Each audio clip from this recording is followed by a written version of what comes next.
By now, I'm sure we're all aware that EA wants Battlefield to eventually move towards a yearly release cycle, and I already don't like that idea. For multiplayer games, I want enough time to actually get invested in them, and I don't think a one-year cycle really allows for that. So today, I want to discuss why a yearly Battlefield title would probably make me spend less, care less, and ultimately skip more releases.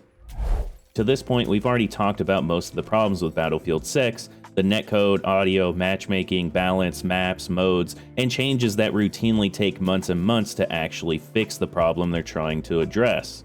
And sometimes those changes don't even completely fix the original problem. Other times they create entirely new ones.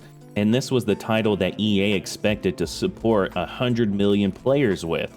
Instead, the teams were downsized, support has felt incredibly slow, and we're still sitting here this far into the game's life cycle talking about fundamental issues. If you can't properly support one Battlefield title, why would I trust you to support a new one every single year? Because of the way that Battlefield 6 has been handled, they're basically asking us to play a subpar version of their game for 9 to 12 months while they slowly work through the fundamental issues, just for another Battlefield title to be released and the support for the older game likely to wind down.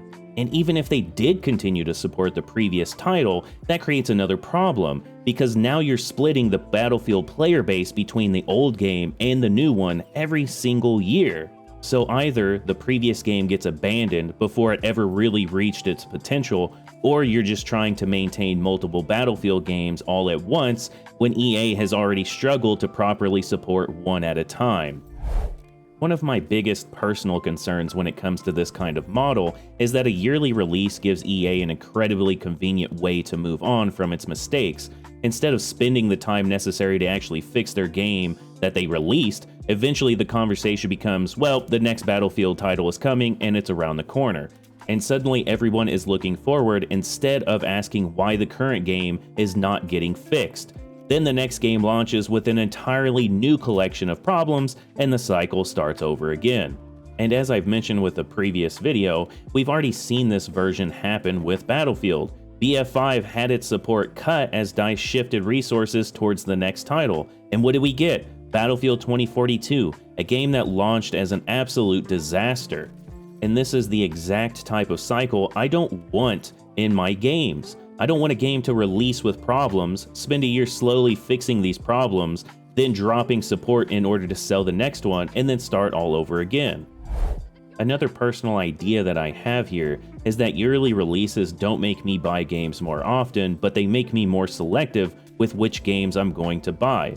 NBA 2K is a good example of this. I might buy one every few years if the changes actually seem substantial enough to justify it. And even then, I'm usually buying it for the single player side of the game, because I don't want to get invested in the multiplayer aspect and trying to unlock stuff that's not going to matter in 12 months. I also will generally wait a few months after release because the game ends up on a massive discount anyways. I'm not going to pay full price every 12 months just because there's a new one. Battlefield will become the same thing here. If there's a new Battlefield every year, I'm not going to be buying it every year. I'm going to wait until one comes along that actually gives me a reason to switch. And if the player base from the previous game drops out, then I'll just play something else entirely. At the end of the day though, EA has done absolutely nothing with Battlefield 6 to demonstrate that they can actually support a yearly release model. We're still dealing with major problems this far into the game's life cycle, changes are taking months to arrive, and even when they do, they don't always fix the problem itself and sometimes create new ones entirely. So before they start trying to sell us another title every single year, I'd rather see them prove that they can actually support the one that they already have, because yearly releases aren't going to make me buy more Battlefield titles. If anything, they're just going to give me more Battlefield games to skip. But what do you think? Would you actually buy a Battlefield title every year, or would a yearly release cycle make you less invested in each game? Be sure to let me know down in the comments below. I'll catch you on the next one. RAMTEID out.